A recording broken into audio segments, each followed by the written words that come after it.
my experience with reading the Gnostic Gospels, right? If you ventured into the Gnostic Gospels, they're basically these books of the Bible that were taken out during the reign of Emperor Constantine during Rome. Yeah. And they took out really, really large, really important aspects of this Bible, including like the Gospel of Mary Magdalene. That's the one I've heard about. Right. And you know, if you've read that, it tells a very different story of her role in Jesus's life.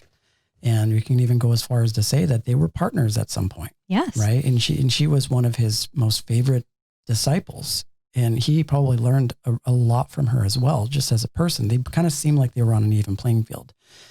But they also have like the Gospel of Matthew. And the reason why I bring this up is because the energy of the Gnostic Gospels is kind of what you said when you saw Jesus in this monument. It's like the church of God is inside of your heart.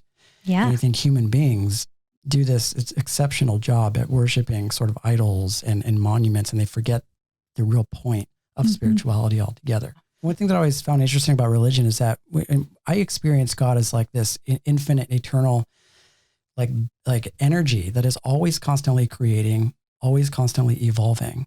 So when you see something like a sort of dogmatic sort of principles of like the Christian church or the Catholic church, where it's very stagnant, it doesn't ever move.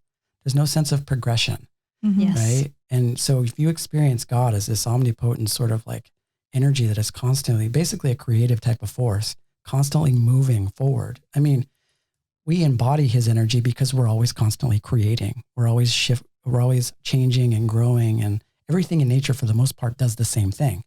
But for whatever reason, the church stays exactly the same. And it sort of like it works in complete contradiction to how I imagine God to work.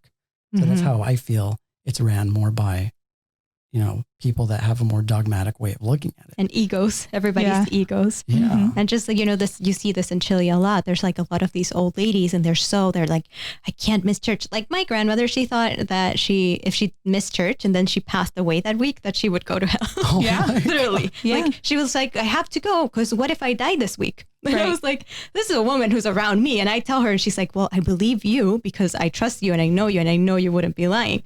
But like all these kind of like weird, you know, rules that don't make sense. Nobody questions them. Right. And like, she's, you know, all these women of her age, like, and I love my grandmother. But she goes to church and she's like, you know, we have to be open and everything. But then she comes home and she's like, you look at these, like, you know, she's like so mad at the world and she doesn't understand different points of views that are not her point of view in politics and all these things. She's like talking so bad about people. So I'm like, what did you just do for an hour in there? Like talking about unconditional love. Yeah. What are some things that you saw in the church that kind of caused you to kind of question it? Yeah. Well, guilt for me is a big one. Yeah. Oh, the Catholic fact that you guilt, that just- shit is real. Yeah. And then you just come with that. Like there's no like, oh, you know, you're born with a sinner. Yeah. You don't even like have to do anything. It's just like, you know, you're already a sinner, but, you know, didn't do anything, but you are. And it's just that for me was the main thing. Cause I feel like, you know, I'm not a very, I've worked on this in my Akashic records. I've been an authority in a lot of lives.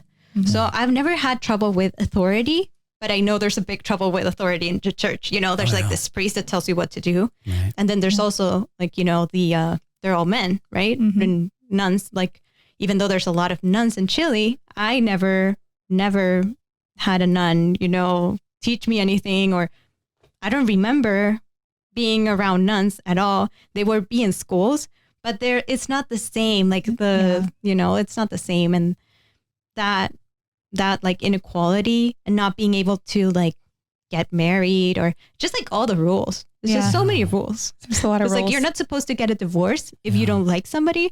It's like you're supposed to be miserable. Yeah. And we're here to be happy. So Right. it's like that just Like, I don't know. it doesn't make sense. Right. Yeah. There's a lot of rules that don't make sense in religion.